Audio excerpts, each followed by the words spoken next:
जय Hind everyone, welcome back to cadet journey. तो कैसे हैं आप सभी लोग? आई होप आप सभी अच्छे होंगे और स्वस्थ होंगे। तो आपका दोस्त और आपका होस्ट और आपका mentor Kartik Chaudhary back with another video, जिसमें हम अपनी पुरानी वर्क एंड एनर्जी वाली सीरीज़ को कंटिन्यू करने वाले हैं। ठीक है, अभी हम पढ़ने वाले हैं कि व्हाट इज़ एनर्जी। एनर्जी क्या होती है? हमने देखा था पिछली वीडियो में कि वर्क था जब हम फोर्स को डिस्टेंस के साथ मल्टीप्लाई कर रहे थे, वो वर्क था। ठीक है, कि जब किसी ऑब्जेक्ट पे फोर्स लग रही है और वो किसी प्लेस तक डिस्प्लेस हो रहा है, ठीक है, उसको हमने बोल दिया वर्क।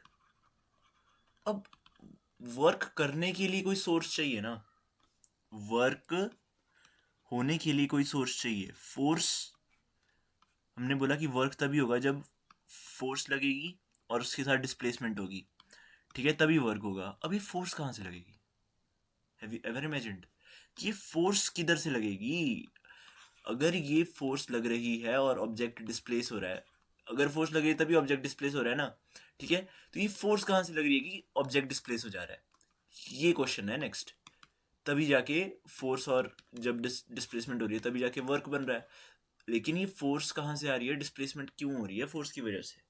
ठीक है, और फोर्स लगने का क्या कारण है? वो जो फोर्स लगने का मेन कारण है वो है एनर्जी।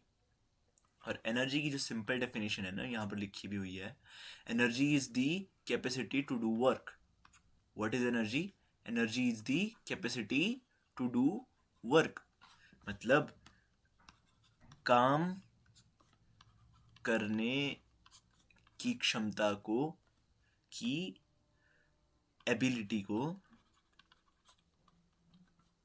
एनर्जी बोलते हैं। Got my point? ठीक है, कि आप कितना काम कर पा रहे हो कितने टाइम के लिए, उसी को ही बोलते हैं एनर्जी। ठीक है, ability to do work is energy.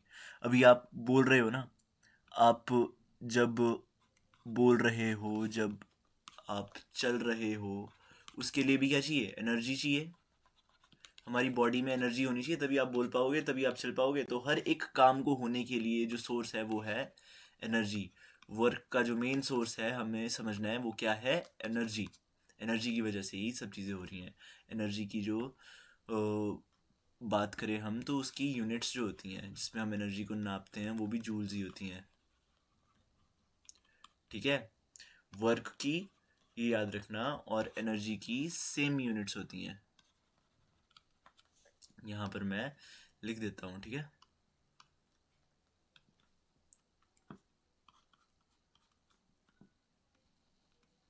Work and energy have same units. Got my point? ठीक है, और क्या यूनिट्स होती हैं? शाबाश, यूनिट्स होती हैं जूल्स।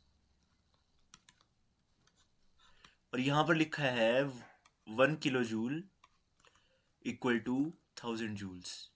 ये चीज़ का ध्यान रखना कि 1 किलो, ये जो किलो वर्ड होता है ना, इसका मतलब होता है 1000। हम कैसे करते हैं? 1 kgs होता है ना, और 1 kg में कितना ग्राम होता है? 1000 ग्राम होता है। वैसे ही याद रखना कि 1 किलो जूल में कितना एनर्जी होती है? 1000 जूल एनर्जी। ठीक है, ये कन्वर्जन है। ये जो के का मतलब होता है किलो, जिसका मतलब होता है 1000। ठीक है, फर्दर अगर हम बात करें, एनर्जी की बहुत सारी फॉर्म्स होती हैं। ठीक है, ये तुमने समझ लिया एनर्जी है क्या, कैसे काम कर रही है। ठीक है, एनर्जी की बहुत सारी फॉर्म्स होती हैं। ठीक है, यहाँ पर देख सकते हो आप फॉर्म्स ऑफ एनर्जी। कौन कौन सी फॉर्म्स होती हैं अब देखते हैं। मैकेनिकल एनर्जी, ठीक है, heat energy, chemical energy, electrical energy and light energy, जिनके बारे में भी हम